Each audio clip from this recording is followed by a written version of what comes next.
Hi, everyone. Thanks for this episode of Nick Egan Times. On this episode, we have a sensational and incredible guest. We have US rapper Richie Evans. Richie Evans has just released an amazing new EP called Highly Favored, which features the awesome singles Pressure featuring J Rock and Eastside K-Boy, and the amazing song that I love, Can't Knock the Hustle featuring Rick Ross and Vedo. Welcome Yeah. to the multi-talented Richie Evans, and thanks for coming on the podcast. My man Nick, what's going on, baby? Nothing, baby. We're just keeping it moving. Come on, man. That's all we can do right now, man. But everything is good out here, man. We out here working. The EP's doing good, so I can't complain. That's incredible. All right, let's jump straight into it. Yeah, Take us back. Tell me about life growing up, what it was like, and I guess how it's made you the man you are today as well. man. Growing up, I don't want to say I had the hardest life because I didn't. You know what I mean? Father was in the military, was born in Philly, moved to Phoenix. You know what I'm saying? Was raised in Phoenix. Of course, you know what I'm saying, I went through the same type of struggles that any young, adolescent would, go through, just trying to find himself in life. Like I said, reached a point where mom and dad ended up divorcing. So I had to kind of be the man of the house and, take on certain types of responsibilities that I didn't expect to at that time. But like I said, man, just growing up and going through those particular changes definitely, helped me become the man in artist I am today. You know what I mean? I think my music is definitely based off of life experiences. You know what I'm saying? I call it reality rap. You know what I'm saying? It's just what I'm feeling, what I'm going through, what I witness and what I see. So, definitely my childhood and growing up, what I mean, has definitely helped shape who I am as an artist and as a man. Great. Thanks for sharing those insights. All right, Yes. how did you initially get into music? And I guess going even further, were Yeah. you always destined to go into rap and this, I guess, genre in this industry? Um, Early on, I want to say I didn't have that goal. I didn't have that passion. I mean, I did have a love for music. You know what I mean? Like I said, when I was young at that particular time, I used it as like an emotional outlet. You know what I mean? I used it as like instead of me going out there throwing rocks and breaking windows and doing a lot of catty shit that kids do, you know what I mean? I kind of just used music as just like an outlet. As time started growing and started going by, I think the more confident that I end up becoming, into music, that's when I end up was like, hey, I think that I really can do this and really, compete at some of the some of the highest levels out. So yeah, it eventually took me some time, but I did eventually gain that confidence and love to want to do it, as a full-time career. Incredible. Well, you're doing amazing. So yeah, man, like you're killing it. Appreciate you, brother. Nice. All right, tell me about the chance encounter with the game at a nightclub, I believe, and I guess Yeah, that obviously really kicked off your career and obviously got you on this trajectory. Yeah, tell me yeah, all about that and that story. man. Shout out to the big bro Game. Game was in my city at the time, Phoenix, Arizona. I don't know if people really recognize or really know, but DMX and the Rough Riders back in the day were heavily like migrating to Phoenix, Arizona. You know what I mean? And Swiss Beats was out here, and just a lot of a lot of major people. I was just working in the studio one night, and I was leaving, man, and I seen a Lamborghini parked out inside of a club. When I end up walking in, man, I see the game, and I see Swiss Beats. You know what I'm saying? Together, kind of having a drink. At that particular time, man, I had one CD in my pocket. You know what I mean? And at that time, I was like, shit, I got to go for what I know. You know what I mean? Like, why not? So I walked up to the VIP booth, and of course, his bodyguard, his manager, everybody kind of came to the forefront and stopped me. And I was like, hey, I don't want to mess up the party, but yo, can I give Game this CD? And they told me no initially, you know what I mean? And the manager was like, well, give it to me and I'll give it to him. Any artist in this industry knows like we've been there before. We gave it to a manager, we gave it to a security guard, and it never got back to the person that it needed to get to. So as time went on, I seen him get up and walk over to the bar. So when he moved, his security and his management team moved too. So I slid into the VIP and I walked up to him, man, and As soon as I like reached in my pocket to hand him the CD, his security guard just like damn near bullied me up. You know what I mean? And he turned around in fight back mode, and I said, "Listen, game, all due respect." I said, "Man, look, I got one disc in my pocket." I said, I didn't feel, cool giving it to your manager, your security guard. I just wanted to make sure I got it to you. If you throw it away, I'm cool with that. You know what I'm saying? At least I know you got it. So he took the disc. They held me there for a minute. Him and Swiss Beats end up walking out. And then the next day, man, I got a plane ticket and I got a phone call and a plane ticket, and it was Black Wall Street ever since at that point. Wow, that's amazing. Yeah, And man. what did you learn? I guess the game being a mentor, I guess to a certain degree, and being on his label.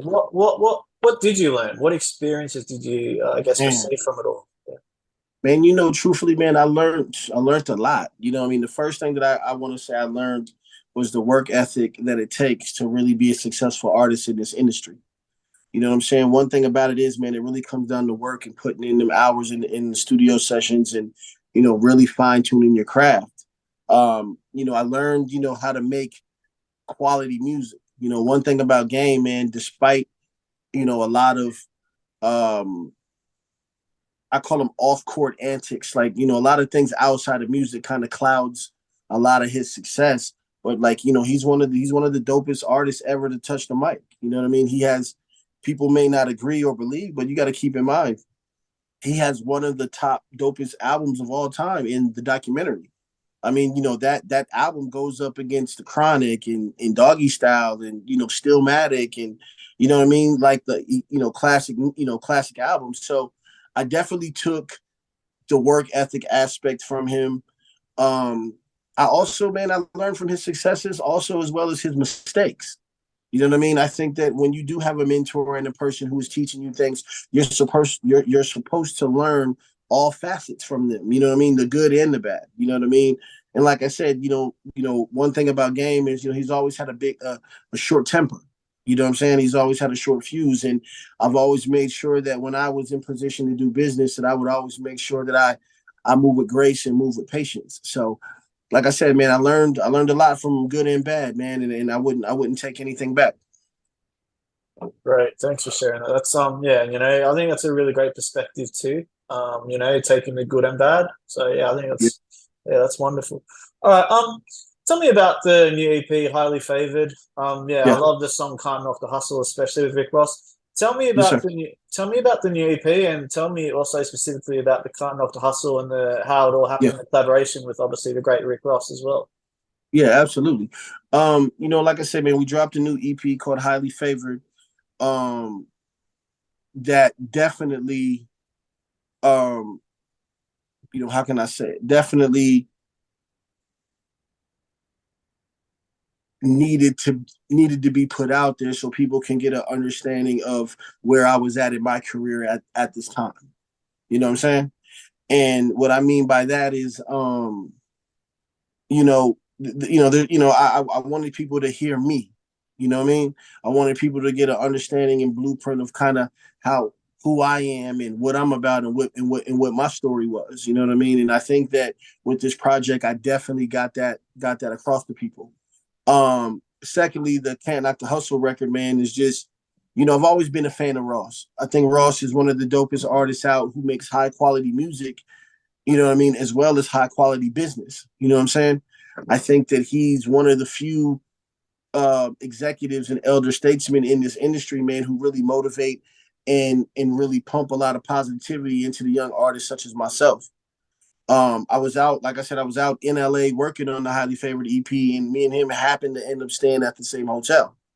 We ran into each other. We ended up speaking because I've known him before. You know what I'm saying? Like I've seen him in passing before, but that was the time that we really had a moment to really just sit down and talk music, life, and have a drink. And I was telling him about the EP, and I told him I had this record that I thought that he would sound phenomenal on.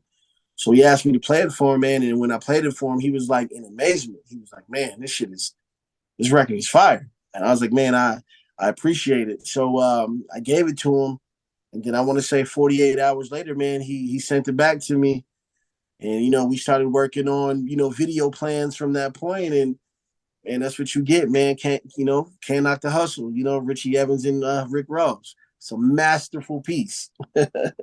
One for the ages, incredible. Like, yeah, it's an Yeah, incredible song. I really love it. Yeah.